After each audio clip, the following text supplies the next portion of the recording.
Let me just say this: the Pope is tripping. Yeah, He's a wild dude. let's just be honest. He's been tripping for a while. That's true. There's 2 popes, which is another weird thing. Well, that's true. What, the Orthodox Church? You talking about the Eastern Orthodox? No, I'm talking about there's 2 actual popes. Like the previous pope wasn't dead when they put the new pope in. Yeah, and that's never happened in history before. Yeah, it's like, well, the other thing that's odd is that he's the Antichrist. If you look at it from like Catholic, could be that too. You look at it from the Catholic perspective. Mm-hmm. They look at that as a divine appointment. Yep. Right. I mean, the College of Cardinals meets. Yep. And they wait until, the white smoke comes up from the. They have the vote. That's where we get holy smokes. Really? Yeah, holy smokes. I didn't know. So that. when the College of Cardinals is meeting in the Vatican and they're looking for the next pope, but then a weird Catholic doctrine obviously is. The doctrine is not weird according to their perspective. It's just weird that they have 2 popes because the Latin term ex cathedra, meaning that the Pope speaks from God or he's the mouthpiece of God, that what the Pope says goes. Right. So what do you do then when you have 2 living popes that don't even agree on all the issues? Because the last one was the first one that stepped down, correct? I don't know if the first in history that ever stepped down. I don't know that fact. I feel like that's true. I remember that. But think of how weird that is if you believe the Pope speaks from God, but now you've got 2 popes that don't agree on everything. So which one's speaking from God? That's true. Whichever one aligns with what I think.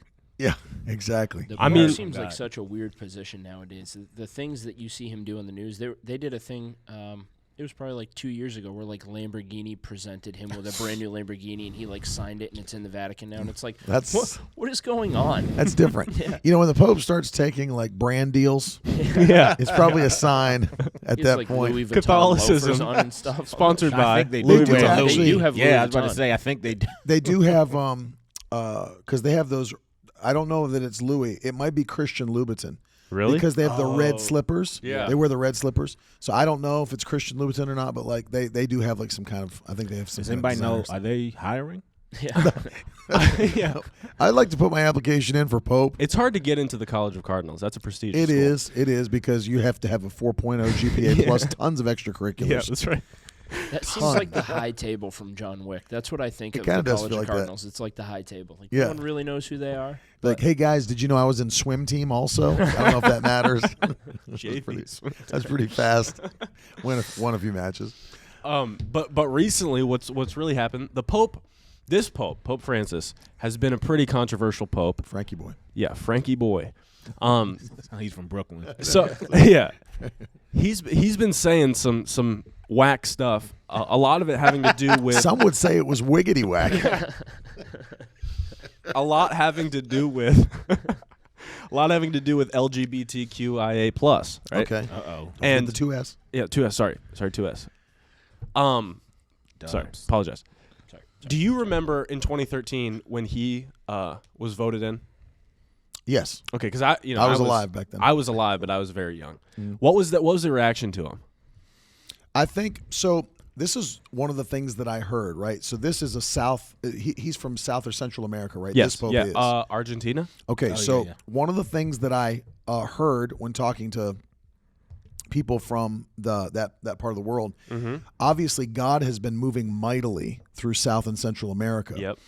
And you're seeing revival in all these South and Central American nations. Right.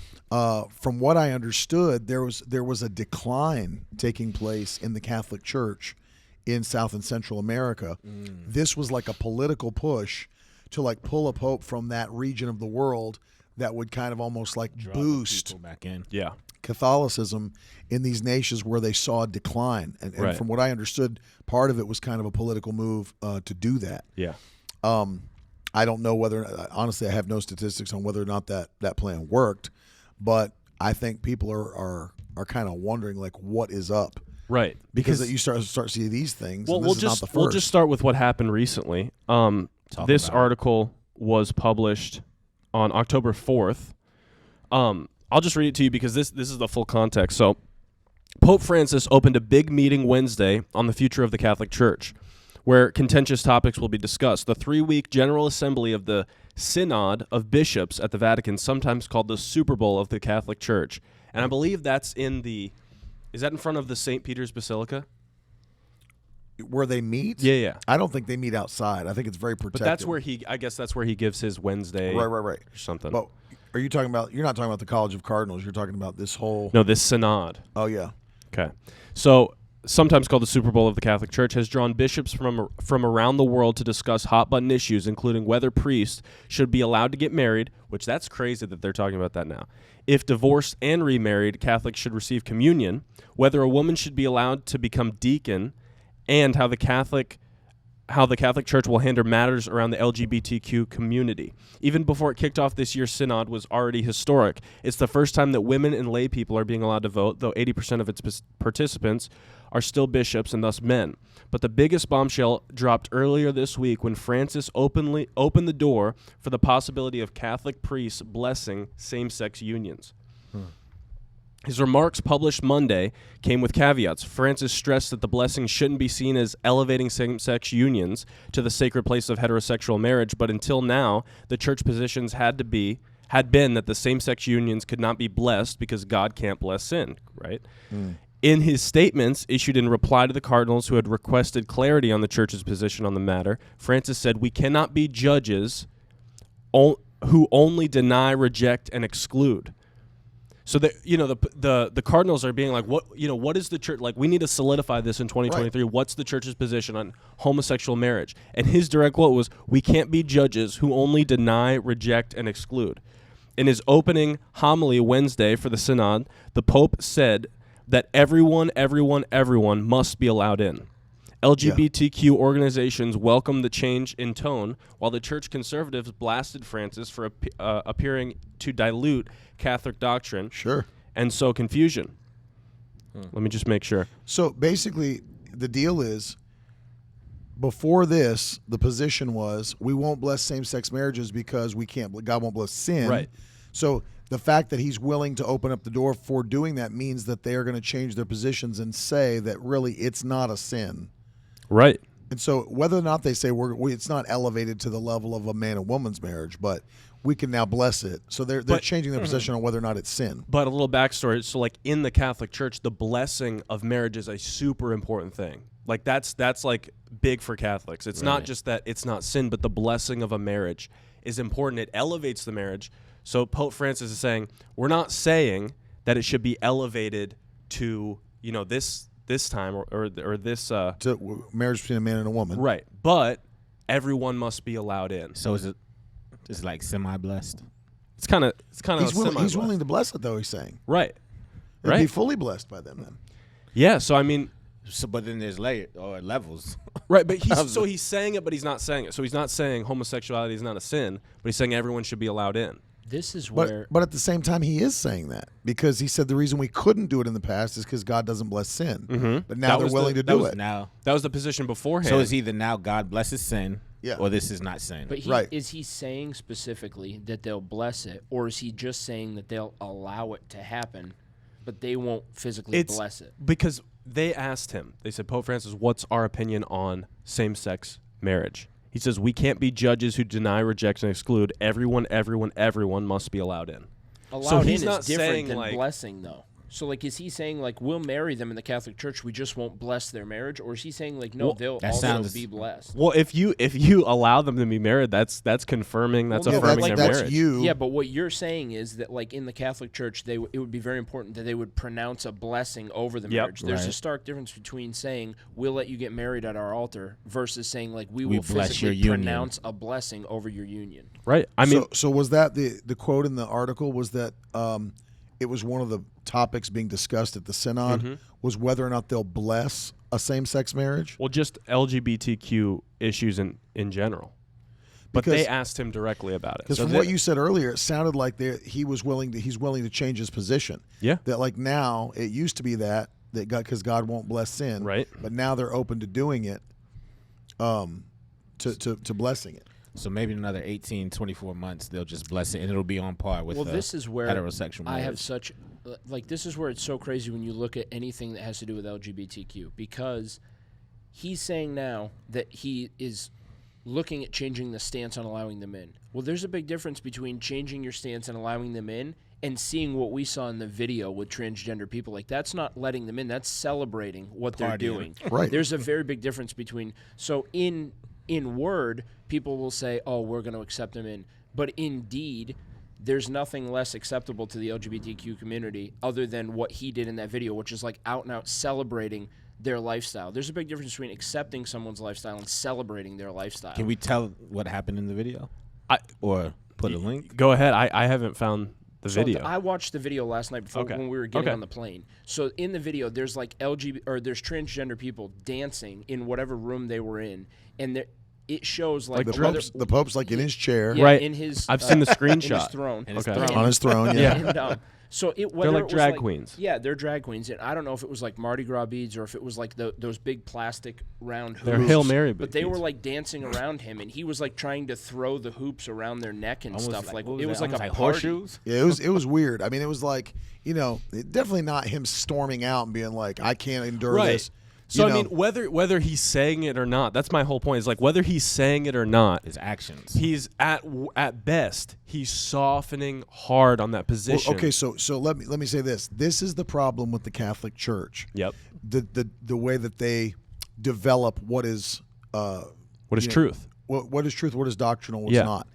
The Catholic Church is unlike the Protestant Church in that. Yep. We believe in the authority and the inerrancy of Scripture, whereas the Catholic Church believes that the Bible is from God, but they don't believe it's the only thing that you judge what should be done. They also take into account church tradition. Yep, that's another thing. That's a huge thing. That's huge.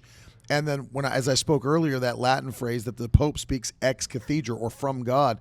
It's not as often as you may think, but if you go back through history, there have been several popes that have said something that became doctrine that changed because they said it. Yep. The thing that and we've only got like 50 seconds left, but the thing that I've heard from actual Catholics in debates with Protestants is the way that they decide if something's true. As Protestants, we would go, okay, what's the Bible on that? What does the Bible say? What does the Bible say? For them, they wouldn't say that. They would say, does tradition back it up? Okay, does the Bible say anything against it? Right. No? Okay, let's accept it as true. Has the Pope ever condemned it? Right. Yeah. And so that's the reason that the Pope being even soft on something is so important. Yep. And that's why he's being blasted from all these he's getting like blasted from cardinals around the world. Yeah. Priests around the world. They look at things like from almost like a judicial standpoint. Like, is there precedent for us to Oh, move of on course. this? Is there precedent? It's a government. Right. It's a government. No question. Is there their own nation? Right. You know what I mean? Like, and I've been there. It's a beautiful nation. It is beautiful. It's awesome. Those guards with the pinstripe pants, the pantaloons. I want those pantaloons. We have to move on. Yeah, we have to move on. Next topic. Carlton Pearson. Carlton Pearson's the next topic? Yep. My goodness. My God. You have this video? We have the video queued up.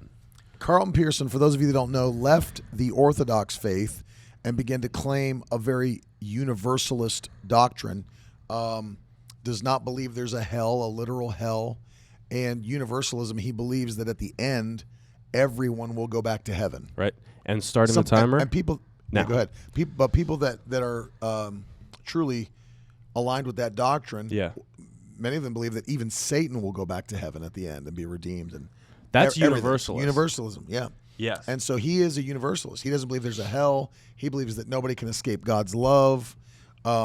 He's been speaking a lot in LGBTQ congregations, things like that. So here's an interesting clip. Here is Carlton Pearson. I'm free and separated from sin. Ain't nobody free and separated from sin. We don't even believe in it. Because life is too boring without what some folk call sin. Come on now. We just love to repent.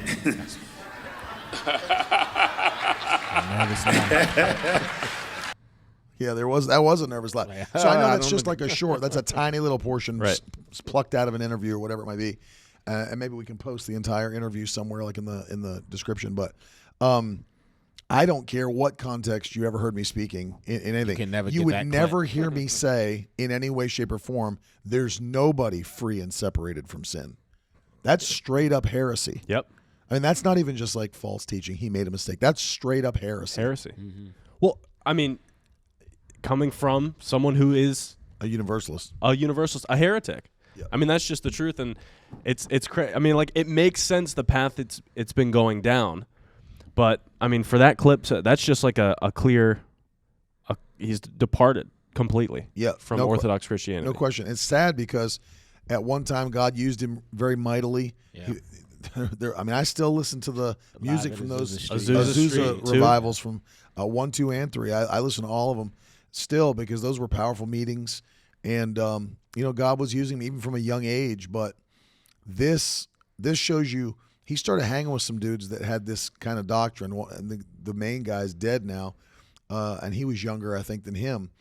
But it just shows you the importance of like what you allow yourself to listen to, hang around, be around, and then not judging yourself like we just talked about from the Catholic Church by the Word of God. Yeah. Right. Like, how can you take a scripture like in Romans, nothing shall separate us from the love of God. Right. At face value, that's true. I agree with that.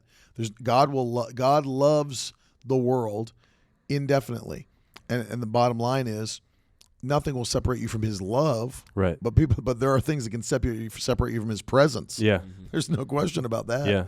And so this clip is insane. I mean, for people that may not understand why it's heresy, the whole redemptive work of Christ and what it accomplished for the believer is predicated upon the fact that redemption now separates you from sin and puts you in right standing with God. Right. No sin will glory in His presence. That's why Jesus said you can't even put new wine into old wineskins. Mm-hmm. That's why He was talking about the Holy Spirit can't fill a person that's not been regenerated. They'd burst. Yeah. The whole point of redemption was to take us from being dead in trespasses and sins and being made right with God. Righteousness is literal right standing with God. Right. When Paul, what he just said right there would have to make Paul the Apostle a liar, and by extension the Holy Spirit, because all Scripture is inspired by God. Yeah. To say nobody's free and separated from sin, it's not to say that a believer can't commit a sin. Right. It's obviously true, but Paul was clear in Romans 6, sin will no longer have dominion over you. We've been freed from the law of sin and death. Right. Freed from sin. So yeah. Sin not having dominion over you, sinners can't help it. They can do nothing but sin. Right. But believers, it's a different story. Sin doesn't have dominion over us anymore. Now, we could fail to discipline ourselves and control ourselves and commit sin, but we're not mastered by sin. Right. We master sin. And so to say that, I felt like saying amen. I didn't know if we could say that on here. Yeah. Amen. Hey, man. Hey, man. I'm like, can you imagine how far he's departed? Because you've watched him. Mm-hmm. Live and He loved me. That's my favorite song of all time. And then when Pastor Donnie McClurkin got up there, it was good. He was anointed. I'm pretty one of the things that I see. When you watch this, it's almost the same way that is happening in Catholic Church, where it's like it really just doesn't matter what the Bible says. Yeah. Well, because if you are a Universalist, they don't hold the authority of the Word at the same level we would. I don't know how you could. Well, they don't even claim to. Right? They don't try to weave through scriptures. They don't even claim that that's the final authority. They'll take things like the epistles. They'll be a lot of them are Jesus only, red letter only Christians, quote unquote. Right? And so I watched this interview with. There's this guy on YouTube. His channel used to be called the 10-Minute Bible Hour, but now it's Matt Whitman or something like that. But he goes into different churches, so he's just a very non-denom, Protestant. He'll go into AG churches and they'll just have friendly discourse. He'll talk to Catholics. They'll just see what's different about it. But he just did a thing on Universalist Unitarian. And the things that they were saying, they basically are just a cult for everything that the liberal agenda of the United States is claiming. I was going to ask, does anybody know the premise of their beliefs? Oh, well, as far as Universalists. Well, Universalists. You don't believe in, you believe in heaven, but you don't believe in hell, a literal hell. Right. Then what is there to be saved from? Basically, no one can escape God's plan of redemption. Nobody can escape God's love. So that Nobody sounds can like escape His anything grace. goes to me. It basically is. That sin will not come and overtake you. That what Christ did is so powerful that at the end it will restore everyone. So a Unitarian, first of all, a person who asserts the unity of God and rejects the doctrine of the Trinity. In particular, a member of the Christian church or religious body maintaining this belief and typically rejecting formal dogma in favor of rationalists. Which is different than a universalist. Right, but so it used to just be Unitarian, and there were Universalists, but they merged like 40 years ago, right? And so like it became the Unitarian Universalist Church. And so that's what Unitarian means. Universalist means that they don't believe that, like, basically the Oprah thing, all roads lead to heaven. Doesn't matter if you're all climbing we're all climbing the same mountain from different sides. You might be climbing from the side of Islam. Yeah. You might be climbing from the side of Buddhism, Christianity. But at the top, we're all going to see one person, and that's God. So that's universalism. We call him by different names, but it's the same individual. Right. And so, I mean, that's not honest, a Christian. I'm less surprised with the Pope backing. I mean, I know that it breaks their church tradition to say these things that he's saying, but I'm less surprised with the Catholic Church and the Pope backing off than I would be with like the Assemblies of God backing off on what they're backing off on. Oh, of course. Like to have a Protestant church back away versus the Catholic Church is a big deal. Oh yeah. I mean, because if you remember historically, that was the thing that broke the Protestant Church away from the Catholic Church was the Word of God, like the inerrancy of Scripture. Yeah, and like that being the measuring stick. Yeah, the 5 solas. Mm-hmm. And then, because I believe for Mr. Pearson, like they came up like. Didn't even call him Reverend, just called him Mr. Pearson. Been demoted. Like he lives next door. Hey, Mr. Pearson. You told me that he rejected all correction, right? Like, Dr. Oral Roberts called him. Yeah, and that's the thing. Like, I mean, they like pushed and believed like the word. Yeah, like that was it, and just it's mind-boggling like how far. And he did have mentors like you said, Dr. Oral Roberts and others that tried to speak to him. He even had a group of bishops speak to him, and he rejected all correction. Because what was he? He was coming out and saying, "I'm a Universalist now, and I don't believe in hell." He slowly, like in his words, he was on the couch in his house one day and he was watching TV, and he saw like people overseas that were suffering and stuff like that. And watching that, he said that's when God started to speak to him. They're already in hell. That is their hell. Like they're starving. They're naked. You want to hear a funny story? When I was working with Ralph over the summer, there was this guy. Can I share this? There's no telling what's going to come out of his mouth. Can I share this? We have some wild stories. So there's this guy who comes in to do like a team training. He's a Christian, right? But how would you describe this? You know him better than I do. He loves God. He loves God. Yeah. He's the kind of guy you'd say like he loves God. He's passionate. He's passionate, right? But he'll be like I effing love God, but he's like still working out his salvation. Yeah, okay. I effing love God, that kind of thing.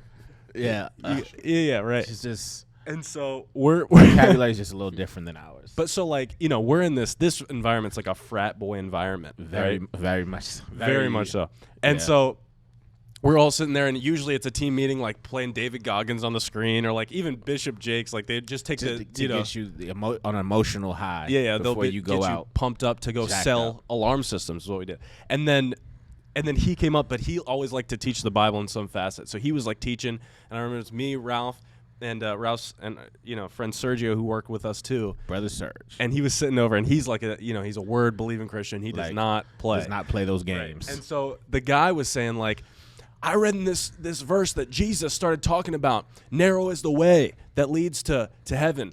Few there be that find it, but broad is the path that leads to destruction, leads to hell. Which said, Brother Sergio was okay. He was like, that's good. But then he said like, and we took a sharp turn left. Many Christians think that that's talking about you burning in hell. Well, I'm here to tell you that's not what he's talking about. He's talking about he was in that culture in that day. There was a dumpster next to him that he was talking about, and he was signifying that your life is going to be crappy. And while he's saying that, like, interpreting it that way, Sergio's literally going like this. He's like not. He's like looking back. He's like, "What's going on?" Like he's like uncomfortable in his seat, like trying to, He's I've heard that interpretation. Suppress it. Really? I've heard that. Oh yeah. That it's not hell. That it's the dumpster thing. I've heard that. Really? Oh yeah, I've heard that taught. I've heard that people use that explanation. I thought that was new. I've never heard that. Hey, did you tell me that Carlton Pearson told Dr. Earl Roberts that I just have revelation that you've not received yet. That I don't know if you'll see it my way or something like that. No, I don't know if I've After ever heard he that. had that couch experience, I thought I forget who. Somebody told me that he had said something like that. That he was like, I feel like just I've have an heard that. It understanding may of be. what I don't know. I don't know if I read that before or. Well, gentlemen, the timer that has 10 minutes? has Time's gone up. out. That was Next topic. Next topic. Elon Musk Elon Musk goes to the border. goes to the border. with Let's a watch cowboy this hat clip. on. He's Cowboy the hat is real-life fresh, Tony though. Stark. Yeah, he he is Tony Stark. He is Tony. Obviously, Elon here. I'm at Eagle Pass. Just arrived. As an immigrant to the United States, I'm extremely pro-immigrant, and I believe that we need a greatly expanded legal immigration system, and that we should let anyone in the country who is hardworking and honest and will be a contributor to the United States. But then, by the same token, we should also not be allowing people in the country if they're breaking the law. No logical thinking human being should be able to disagree with that. All he's saying is, if you come in legally with the right intentions, you should be allowed to. If you come in to cause trouble and break the law, you shouldn't be allowed to. That's Who's no gonna logical thinking. vet that, and what's the standard for honest and hardworking? Did he say that's what he said? Honest and hardworking. Honest, hardworking. And he's talking about people that are already in the country. Right. So he's talking about amnesty. Okay. I Right. thought he was saying. But I mean, he like went we- to the like we have border. somebody at the post I saying just like don't how understand you. how there's such a controversy on people coming into the United States because everyone that is for, well, prime example, when Governor DeSantis sent all those people to Martha's Vineyard. Yeah. Martha's Vineyard did not welcome them with open arms, but the people of Massachusetts would be like, that state would be one of the states that would be pro immigration, that whole area, Sure. except for when they're in your backyard. So Right. that they're openly welcoming them in as long as they're welcomed into California, Miami, New York City, but they don't want them in their state. I think the other thing that blows my mind too is like how this is such. I mean, my opinion is this: Yeah. there are only so many people coming into the nation because, in a sense, the government's kind of cool with it Yeah. because they don't care enough to make it impossible to get in. Right. And you can argue and say like, well, it would be impossible to make it impossible to get in. You can make it pretty impossible. hard. Yeah. I mean, if you really cared, if you really thought it was a danger, Right. like that much of a danger, you could do what needs to be done to seal off that southern border. Right. If you thought it was a danger, you absolutely could. Yeah. I mean, no question about it. Like Vivek's proposition is that we put a lot of our military at the southern border. Right? That would solve the problem, but we won't do that. No, we won't do that. And whether people thought it was a good or bad idea to continue building the wall that had already begun being built in the Obama administration, is that correct? The wall had already begun to be built during the Yeah. Obama administration. That President Trump was talking about finishing off. There are steps you could take to make sure it was like nigh impossible Right. to get into this country. Yeah. I heard Nancy Pelosi say that putting our military at the border would be an unhealthy, excessive show of force. And then Tucker Carlson refuted back and said, I don't see how defense is a strong show of offense. He goes, it wouldn't be that we're shooting everyone that comes to the border. Right. It's that we're showing them you can no longer just pass over freely. You have to come in through the channels Right. that we've set in place. It's not saying we don't want you. It's saying we don't want you to come without going through the channels that we've established. Right. He's like, if that's her stance on this, she should have no front door on her house. You should be able to walk into her home whenever you want. Well, no nation in the world doesn't have secured borders. Right. Like so you go to even like the most socialist countries you can think of, in the the Northern European, even Eastern European, they all have strong borders. Yep. And so, like, to think like it's like this American thing that we want to lock down our border. No nation Right. has ever succeeded has not had strong borders and enforced those If you borders. don't have definite borders and protected borders, you don't have a country. Look at Canada. They care. They care. They care. It's not easy to get into Canada. No. Do a Russian impersonation at the border. Maybe I have done that in the past. Have you done that? Yeah. What did you do? I actually put it up on my Instagram, like before going over into Canada, and I had like a Russian cap on, like one of those fur hat caps, and I did like a Russian accent, and I was like, Dmitry, they didn't find anything at the border, like that kind of thing. Like Yeah. that. And when we got to the border, They confiscated all of our laptops and iPads and phones and everything like that. Yeah. We were held at the border for like 16 hours. Because they saw the for video. a book, right? No, it wasn't that. But then they saw that stuff when we had to turn over our we had to turn over our information, and they were not happy, and they kept us there for a long. Was that long you time. and Brad? Me and Brad, and my name is still on the list as far as like I get asked about it when I cross over to the country. Like I have to go to immigration every time. Really? I cross over into the country. Yeah, it's a pain. And they have to like ask you about the hat and the Russian thing? No, they ask. Yeah, like they ask. Do you still have that hat, sir? Yeah, they ask you questions like, have you ever had problems getting into the country before? Right. And they want to see if you're going to lie about that. Yeah. Because it was at a different border crossing. Right. And then what was the nature of the reason that you had an issue coming into the country? And then they want to see if you're going to lie about that. Usually you just answer those two or one additional, and then they just let you right through. But it's a pain because if there's a huge long line at the immigration desk, then you got to wait a long time before you get into the country. It's it's a pain. But yeah, Canada's not easy to get into. I mean, by any means, but I just feel like they don't care enough to lock it down the way it and needs to for be. Elon to go to the border, it's kind of crazy. Like, Kamala Harris wouldn't even go to the border, and she's the vice president. Like all these politicians who talk about, we love these people coming over, but you've never even been to the border. And Elon Musk finally going to the border because, I wouldn't be surprised if Elon Musk solved it. Was be like, I'll build the wall. I'll do it. All it takes is someone who doesn't have an ulterior agenda. Right. And has the funds. And has he's the funds. got the funds. Here's a question for you I was guys. about to ask you one too. The whole border thing. Yep. Like, I understand that as America, we want to help people and everything like that. But like, you're never going to run out of needs in the world. So like, just because there's needs doesn't mean we're not supposed to solve every need. Right. You know what I mean? Like, at some point, like, what's the benefit of being a U.S. citizen? Like, when are you going to prioritize the good of the U.S. citizen over somebody that's struggling from another nation? Like, yes, those nations have their own problems that they need to get resolved, that they need to work out. Like, I think one of the downsides is that America feels like, they have to stick their nose into every single person's. We're a global hall monitor. Yeah, like let them handle their deal. Like, I understand if like someone's being bullied and like wars happening and whatever, and you want to step in and say they can't defend themselves, they don't have allies, whatever. It's a whole different like we're not at war. This is like a whole different situation. And there's refugees not just coming from Mexico. There's other places, where people are coming up from. Mm-hmm. So it's like, at what point do you prioritize the U.S. citizen over the refugee? Right. You know what I mean? Because it can be very. I mean, like, just to list one issue that can happen that we've seen happen. Yeah. Is now I know we live in a privileged generation where nobody really wants to work, but what about when there are manual labor jobs that people are willing to do for pennies on the dollar, right? Because they don't pay taxes. There's like a lot of things there's things they don't do. When does it become extremely hurtful to the American citizen to not police these things more tightly? Right, because they'll be willing to work for lower wages because, number one, they can't go into higher level jobs without proving some sort of documentation, number one.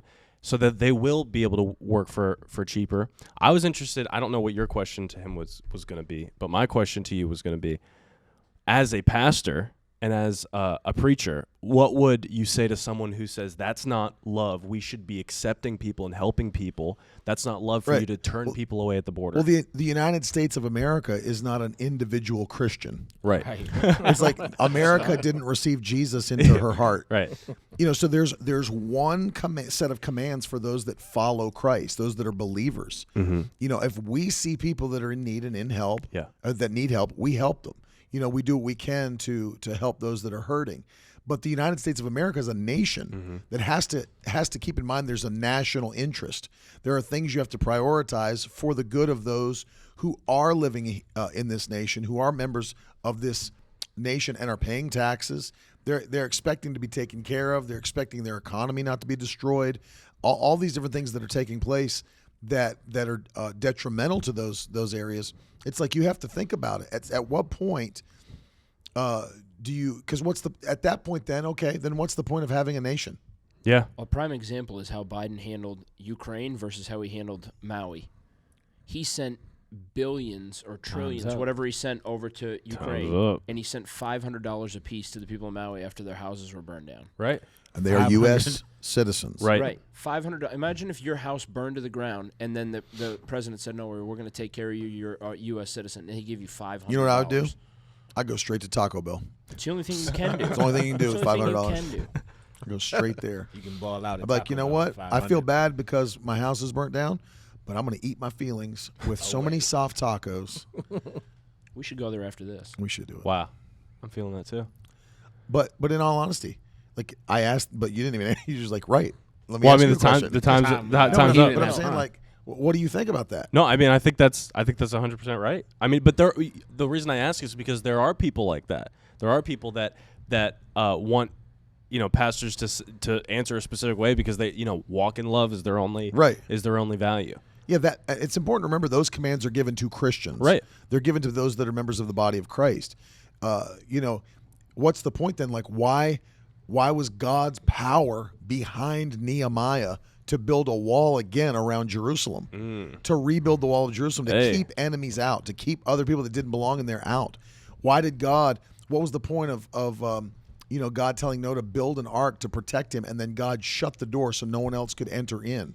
There were different. There's walls in heaven. Yeah. You can't just. There's gates in heaven. You can't just get in to heaven. You know what I mean? And just because I'm a Christian doesn't mean I have to be a bleeding heart. Like if I see someone who's homeless on the street, I can, feed them, clothe them, give them water, give them food. Doesn't mean we're having a sleepover. Because you also use wisdom. Wisdom.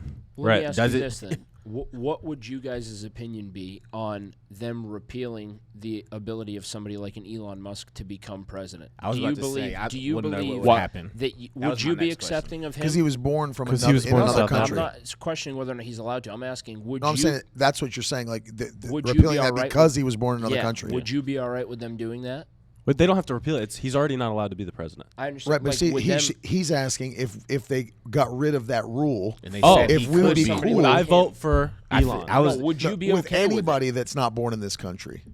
I would say if they go through the legal steps, the legal process, because I mean, I guess the thing that's protecting overall It's foreign is terrorists. foreign terrorists, and also Instead, like we have national terrorists well, running the country. but think about it, like people coming in that like the whole point is, yeah, we're born in another country, but we carry an ideology that's from another for another it's only country's at best the- interest. It's only at the presidential level that matters.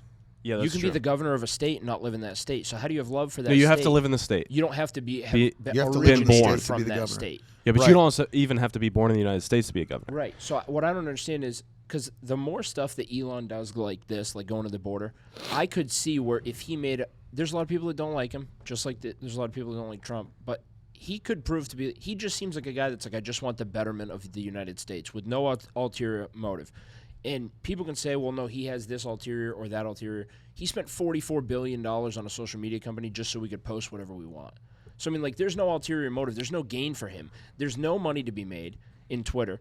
Even if there is, even if you can make money with Twitter, at a $44 billion buy-in, there's going to be a lot. He didn't look at that as like, this is going to be a short-term gain for me. That was literally him saying free speech cannot be abolished, and this is a great way for me to turn the ship on that. So, for a guy like him, I could see where he would be a viable candidate to be one of the first people to ever break that rule of not being able to be president because he wasn't born here. Because I don't believe he has ulterior motives. I think if he did, he has enough money to do whatever those ulterior motives are without burying them under buying Twitter. He could just do them. He has the money. Sounds like you're just gonna go in there on the ballot and write Elon Musk. Yeah. Sounds Well, no, like but that's I'm what just, you're doing. I wanted to know, like, because would you accept that, and do you think other people would, or do you think that we just run on tradition with that? Like, it's just our tradition. We've never allowed it to happen, so we never will. Well, no, it's law, but I know why it's in place, and I don't think it's a bad idea.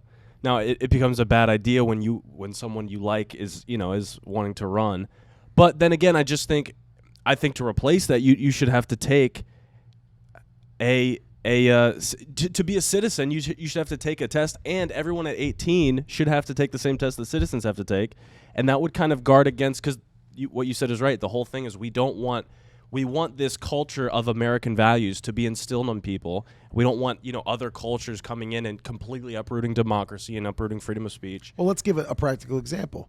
Elon Musk, like the reason you're liking the things that he's doing is because he's a billionaire and he has the resources to make large scale change. Right. So he can come in, he can buy Twitter, he can launch SpaceX and advance the civilian side of space exploration. All the different things that he's doing, his own satellites providing Wi-Fi to everybody in the world, right? whatever, all the things he wants to do. And so we look at that and say, wow, that's an amazing resource. And here's a guy that's got the heart of the people. He's there for the good of America, or the citizens. But what if you had a guy come over that's backed by a sheikh or an oil sheikh that's like in some Middle Eastern country that has a completely different viewpoint? You could mask that easily. There's unlimited funds that are coming. Look at the what did they just launched their own soccer league where they're trying to buy these oil guys sheiks? up. Yeah, who do they get? in the Oh, Middle That's East. like the Ronaldo? Live golf tournament. who Yeah, they got over and they're there for, like, they're snatching up like the PGA golfers and the, Oh, that was the that golf would be- league. so is what it the was. same thing I'm asking is you could easily disguise that and send a candidate over that's like a Manchurian candidate. Yeah. You and don't say like, think- hey, we're going to back you with this. Do all these things first to gain the trust of the people. Yeah. and then take over and enact our policies. You don't think they're doing that now through American candidates? You don't think there's Yeah, Americans there's lobbyists. that There's would people that got run- money. But it's another Safeguard. safeguard against that, because that is a very real possibility, and it's not like an impossible thing to do, and I that mean, would we're- benefit. I guess it's just, to me, it seems like that principle of not allowing someone who wasn't born in the United States so to be you give me president. your side. So like, what's the benefit of Well, allowing it? I guess I don't necessarily know that it would be a major benefit. I just look at it in the sense of Elon Musk, because I think, like, okay, I see why they put that law in place. I see why they did that. But I think that it was a very different America when they put that law in place. And now we have a president that's in standing office that has been taking money from foreign nations and We've had setting multiple up crooked presidents do that. deals. Right. So the thing that they're safeguarding against, you can't tell me that if an oil sheik in another country wants something done in the United States and he has hundreds of trillions of dollars at his disposal, He can just that pay he it couldn't off. Who's in buy an office American now? citizen and say, I'll give you $1 trillion to say. There's already. I mean, we can see. I mean, like China's already buying up all kinds of stuff in the Right. United So States. I guess I don't understand. That law seems like an kind of I think superfluous because at this at- point. It's not doing anything. If they want it done, they'll buy it when anyways. maybe the consensus when that was put in place was that they couldn't imagine somebody who was homegrown. That's what I mean. It's a different would- America. yeah. So I don't know. I mean, we it have. would to me it sounds like it would be in America's best interest to keep it in place. I mean, I you don't- don't want any, Somebody play devil's advocate and say what the benefit would I don't be. know that I guess in this hypothetical situation, someone like Elon Musk, who is He's not a super career smart, but politician. he's not a That's career the po- other thing. Is like a lot of people that we have in office right now are career politicians. They've been but from a young age. They've set their goals to be career politicians, and that's one of the things that I like about the way we've gone the last few years is that the ballot has had people that have no history in politics in it. And I'm not necessarily saying that I think it would be a great thing for people from other countries. You should have to be a citizen. You should have to have been here for a certain amount of time. You should have to go through extra checks to make sure things are the way that we board. want them, above board. But I look at a guy like Elon Musk. He's been asked, if you could run for president, would you? And he was like, I feel that I could do the job. So it's like, But here's I the thing, think because about you've already said he's like a modern day Tony Stark. Right. But what if he's actually like a modern day Professor X leading a group of mutants that you don't even know about That's yet? true. And the It's next true. thing you know, he's got this lair It's that's true. somewhere at Tesla, and there's dudes down there that can turn into like a bullfrog. there may be. And it has like a tongue that comes out and then is, you know what I mean, grabbing immigrants, and know. you never see him again. And that's very real. Are they only grabbing? It's I'm talking about that's very real. For those of you that are watching, that's a very real I possibility. just think that the people that we We're days allow away to from that. run We're on the days away. ballot in the United States now are just as questionable as you So would you're have. saying the main benefit is having more a- options. More, It's having well, more it's options. having somebody come in from another country, like Elon Musk did, who has been very successful in our nation, who has grown to love our nation, become a legal citizen, and now they have a desire you're saying the main benefit is like not excluding those people. Right, yeah, because you have a guy like him now who, A, like you said, has the resource to make real large-scale change, has the heart of America, would probably be willing to do the job, which is an issue in and of itself. Find someone who has the heart of America that doesn't have an ulterior motive that wants that job. I don't want that job. There's not a long list. Yes. There's not a long list of people that are dying to have But that there's job. also not a long list of people like Elon Musk. He's an anomaly. Right, that's why I'm saying So, but like, to open limit the door, list. yeah, but I mean, like, how much I are get what you? you're saying, to open the door to everybody. Yeah, I mean, like, but what does the cost outweigh the benefit? Well, playing the devil's advocate, do you really believe that if we continue on the trajectory we're on, that in 20 years from now, the United States is going to be anything that these people from other countries, we're already heading in the direction of being the global laughingstock. Russian collusion. Right. So it's like, I don't know, you know, in 20 years from now, if we stayed on this path, these oil sheiks aren't going to care. They're going to be like, what do you want to do with America? It's the bones of what it used to be. Yeah, but they're changing. It's not going to change that. Yeah, but you think that those guys would What really... you're saying doesn't offer a benefit on the other side of that argument. I'm saying it would be that those guys aren't even necessarily going to care to come over here and do their thing. No, they They're care. gonna be, They you care. think It's so? the most powerful nation in the world. They care. For We're now. still the most powerful nation in the For world. now. We are this. They are the most powerful. No question about it. And they care for that reason. And there is something to be gained here with our country. Like, there's no question. We are a beacon. I mean, there is corruption. There absolutely is. There's all kinds of stuff going on behind the scenes that we don't know about. But we are still the most powerful nation in the world. And We're the most we do- influential. Yep. Culturally, I guess I just look at that law. biggest military. The way that I look at like increased gun laws. I look at that like if the people in other countries actually want to infiltrate politics and they They'll have just pay the resources somebody. like that, they're going to do it. So the argument That is law make it isn't- easier for them? No, okay, yeah, but gun laws aren't making it easier or harder for criminals to get guns. They're just getting guns. No, it They're allows us easy to enough prosecute them. That's what Right. the laws do. It allows us Right. to prosecute those that break the laws. So you're saying that you believe that it would be an inevitable if they revoke that law that someone would just come in and almost like transition to like a dictatorship. Is it inevitable now that lobbyists and people that have money are going to manipulate the leadership? I think they are. Yeah. I don't Yes. think. So Yeah. that's just an extension of that. If we make it even easier, they're Yeah. going to do even more. There's no question about that. Yeah. Be like, think if you cut away gun laws. Like I'm not for gun laws like blowing up and becoming very strict, but because I believe in the Constitution. But like if you just, let's say tomorrow we just abolished all gun laws, there were no gun laws, far more criminals are going to have guns than less. Yeah, Far more. convicted felons would be allowed to have guns. Sure. For sure. So, So there I is think something that to it. I think that rule should be kept in place. Yeah, it's interesting because if you look at the argument, there is no benefit really to the other side. If you're taking the stance that we already have corruption, we already have, which is true, we do, and we already have manipulation of government, and there's people with money running things, and we already dealt with Vanguard, State Street, and BlackRock. We know what that's like, but it's just like stripping another layer of Security. of resistance away and of security Because there away. really is no. You can be like, for all intents and purposes, George Soros is like a real world villain. He's like a cartoon character. It's almost like when you read everything that goes on with that guy, you're like, it can't even be real. Him and Klaus Schwab both look like James Bond villains. Yeah, that's what They I mean. both do. And sound like them. When you look at them as people, and then you look at what they do and the amount of power they have, it feels like a movie. Yeah, it does. And it's like that's unchecked now. So I don't know. It was just like a thing that I was like, man, is it really safeguarding against anything now? I think you it have is. people that are just out and out. I mean, they're just not even hiding. Again, So if nothing else, I don't it think just it's an makes airtight it- you have to safeguard. I be- think it's a layer of Yeah. I was gonna say if nothing else, it means that you have to get more creative as opposed to like removing that standard. It's like, hey, we can get this guy, girl, whoever. Now, I do and agree with what now we you do have said. to at least find a There should be- roundabout. There should be something in place. You shouldn't be able in America, and I maybe you guys will vehemently disagree with this, but I don't think you should just be able to, at 18 years old, just Vote. like vote. No, I don't think Because so. the level I of think you should have ignorance land is so ownership. high. The level of ignorance Land is so ownership. high. Be a it's man. Unbelievable.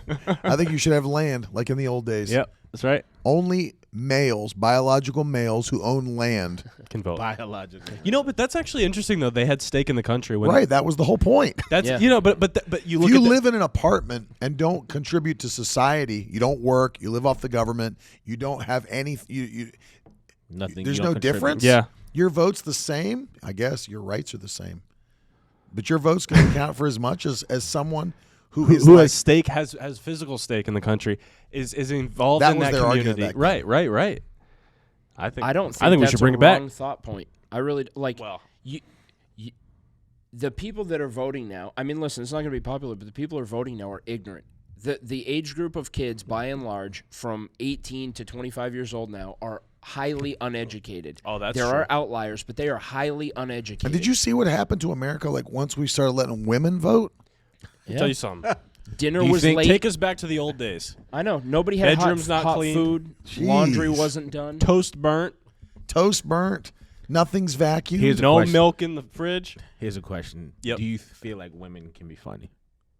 Oh, we're talking about this. We're going there? We're going there. I can name on my maybe two hands. Funny women. You don't think? Okay, you think? No, women, I do. I think women can be funny. I think it's harder for women to You be talking about funny than men. women in general, or are you talking about like comedians? In general. Women in general can be funny. Yeah, for Of sure. course they can be So funny. I I'm think saying it's harder he for was, them to I be think he was funny. saying the argument is comedian women can't. They can't cross certain lines that men can. They can't without reach the level of success of a Not success. the top male comedian. So like That may they'll be never true, be too. They'll never be a female Dave Chappelle. Well, that's true statistically. And they'll Yeah, and never be a I know that's female also Kevin an Hart. argument. Like they'll never make the level of money or go to the level of fame. And they'll never. But my point was what we talked about previously was that there'll never be the funniest woman It's not comedian will funnier. never be funnier than the funniest man comedian. But here's I why that champion is. women. I know you're simping out over here, but let's just be real here. Let's just be real here. Says the Bachelor. Yeah. I don't care who I scare off with this, but I'm telling you what. I don't care what Women single ladies are not funny. No, I'm just kidding. Women can be funny. Oh yeah, there's tons of. My wife is extremely funny. All right. Oh, There But we I'm go. talking about, I was talking about I'll I'll send comedians. Jenna that clip. Yeah, I was talking about women. I was talking about women. My wife's hilarious, guys. She's so Just to be funny. honest She with was. you. No, I mean like I was talking about the argument that's being I agree made with the argument. is found in like comedian women and comedian Yes. men because with the whole if you want to talk about the pay gap thing, I'm sure Right. people are angry that like women comedians aren't getting the same level of fame, notoriety, money. You can't Specials. Be mad. Your own people aren't even coming out to support you the way they are men comedians. So like Like, you're if you look saying at- I that there's think like not even enough. There's like women performing, and women aren't coming out to support them as much as they. It's not No. just comedians though; it's athletes. Was it It's- yeah, Zlatan it is. Ibrahimovic that the women's soccer league was like? If you think men are so no, much better than us, no, it wasn't Zlatan. It was it was from Brazil, Neymar Jr. I think Neymar Jr. went on the field and just schooled every. It was like him versus a whole bad. team, right? for all 11 women, yeah, and like scored on him. No. Oh yeah, he's a beast. But like they made that point. They were like, if you think women's soccer is not that great, come out on the field and try us. And he went out by himself and like schooled all of them and scored. I wish we could find that. Pretty video. baller. Yeah. I think that was the women's national team or something. Or That's the- pretty the- awesome. or the Good on you, Neymar. we need to find that video at some point. That was like either the college all stars or the women's national team, something like that. We So- here at the Uncultured podcast. Did you ever hear about? Did you ever we hear love Ralph, women. about what Zlatan I love women. did when he moved to I love moved women. to America? No, what did he do? when Zlatan moved to America, Michael Jordan FedExed him one of his jerseys. Zlatan Oh, yeah. signed it and sent it back to him. That's pretty crazy. That's- So That is so funny. Amy Schumer, right? Right. So she's successful. Yes, Is but she very at the funny. top? Is she at the top of? Yeah, who's at the top? so for I the just women? looked up a like, list of top, numbers. It would be. and the website How- here is how do we called determine it? sheknows.com. Is it her? Maybe Tiffany Haddish. Who else? But I'm saying, how are we determining this? By Yeah, are we by talking money? about by money or It has to by be number. fame right? or like being well known? So It like should be just money. Or how- filling much- stadiums, money they're making Netflix specials. I mean, Well, like, how are actually, we determining? this article says female comedians who are killing it right now. Okay, so I don't so we'll think go by that's- who's killing it. Yeah, who's So, killing it? slay. But here's the whole thing with this. Not women can't be funny. It's harder for women to be funny Why is that? You think? because toxic masculinity. they have to follow. And I'm not saying Systemic it's racism. bad. Yeah, I know. I'm not saying this is a bad thing, but there's certain characteristics that women can't be seen as before it becomes off-putting to Oh, I see most what you men. mean. Amy Schumer is You sound like very a off-putting to sexist. me.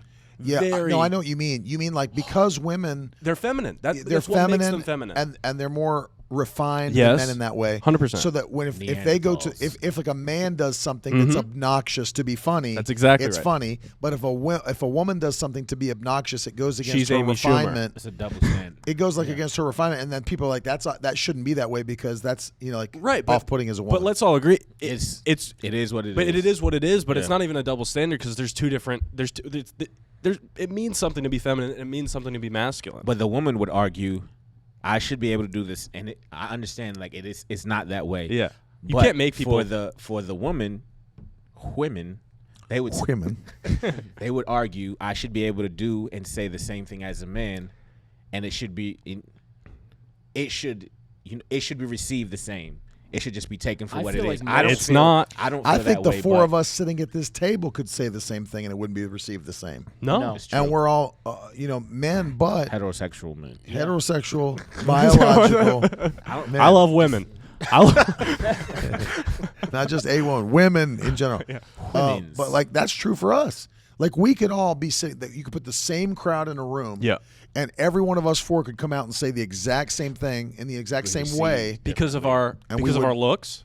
Yeah, looks, Because of the background, bias age, of like tone. our age. Like Yep. if you say something versus what I say something. If you you can say things that I can't say. I can say anything. Yeah, you can say What something what that can I'm he he cool say with that it you if can't you say? are. I don't say that word unless you do. I don't say it either. I don't I'm say not it him. unless you. I can say whatever I want. It's Black History Month. Hey, I thought Where? that was February. Yeah, where? It's coming up. Yeah. Oh yeah, it's coming. That's true. Okay, good. My bad. So In it's like the preparation. What? pre-celebration. But that's true. Like all four of us could say the same thing. Because There's a lot of factors that determine how somebody receives something. and I don't think it's most bad. women- Like I don't think you can look at that and be like, that's unfair. Well, it's like, okay, women can say something, men can try to do something that's off-putting to other women. Like I can go walk around in a dress, but it's going to off-put some women because of what it means to be masculine. Mm-hmm. And I'm not saying Plus, being most funny is a women- characteristic of men, but Most women comedians are basically the same. Like if you watch most of the Highline women, dang, that was the comedian hottest now, take they're all here. the same. No, but I mean like their skits even now are say that. basically It's like going down. they make like raw sexual humor is basically like Because what all it's the supposed top- to be so it's shocking shock from a factor. woman. Yeah. Right. So it's like it gets so annoying. Amy Schumer. when you I've have- not seen because everything I put through VidAngel, so I've not it seen just it. comes out with the credits. But I've heard. Yeah, yeah, I've it's just heard. the credits. I've heard it. But if you look at like Through top VidAngel. women comedian, like what Nikki Glazer, I don't know who that is. Amy Schumer, Don't know her. all of these, they all have the same bit. They're supposed to I be know- like I only shock know- Kate factor. McKinnon. I know like Joyce Meyer, Paula White. I know like that's the women I know. Wow, that's powerful. But no, I've not seen it. But like I know what you mean though. They're- Like because it's the shock factor of like this is what's going to happen. know what you We're mean, to have though. to hit this level Yeah. in order to get a laugh. Yeah. Because it's so like, oh my goodness, I can't believe she What- said that. Yeah. kind of thing. I mean, like, yeah, and that seems to be the route that most women comedian take. I think Now, I stand-up will comedy's say- gonna die. That's. Do you I'll really? tell you that. I think it's gonna die. I You know disagree why? completely. I don't Because I think it think will. most of the comedians that I think are Eh. funny now, I think they're much funnier on their podcasts than they are on their specials. I disagree. I don't think that's Oh, right. man. What comedy special have you watched I that was disagree. really funny lately? I disagree. Then tell me. You I can't disagree. just disagree. You have to. Here's have why I facts. don't have to disagree. give you any answers. In-person gatherings are becoming more and more sought after because they're smaller and smaller, fewer and fewer. People are going to be want to be a part of something that's in person. Have you been to I, a stand-up I will comedy? say. I No, will I say haven't. too. They're terrible. They're not funny. I will say too though. I went to. Where'd you go? Can I say that? I've been to a bunch. Where'd you go? It was this Christian Hart. No, it was it was Kevin Hart. He's a Christian. He is. He serves the Lord.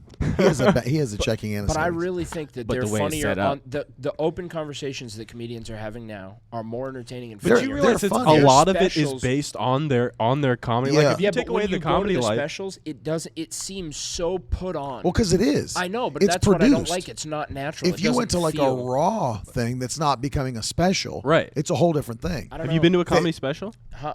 Well, no, but I watched. That's what they do at those specials, though. They like They stop tell it the in the crowd- middle. Right, right. I They'll know. stop it after points and be like, "We got to do that again. Everybody, give me your response again. We'll start Right. from there." It's fully produced. I mean, Right. I've been to a couple of just like stand-up comedy shows, and I thought to myself, like, this doesn't seem. The only parts of them that are ever funny is the crowd work, and that's because it's interactive and it's happening. It doesn't seem like you sat down at a sketchboard and wrote this out. You're for talking me. about dry bar comedy, right? Yeah, I'm You talking better. about. Yeah. I would never. I would never go to an know actual what that bar. I don't. It's like Pure dry Flix. bar. Yeah. Gotcha. Yeah. It's like Pure Flix of comedy. Comedy with no drinking. That makes it funnier. Yeah.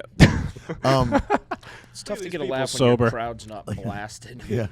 No, but in I all disagree. honesty, I I don't don't think it will be. It's also a very guarded art form, Yep. especially with the danger against free speech. I think it's a guarded art The form. funniest stand-up comedy we've seen in a long time is that kid that fell off the front of the platform when he was Oh, we can't. in Chicago. Come on, dude. We'll move on from that. I don't even remember that. Oh, he's like.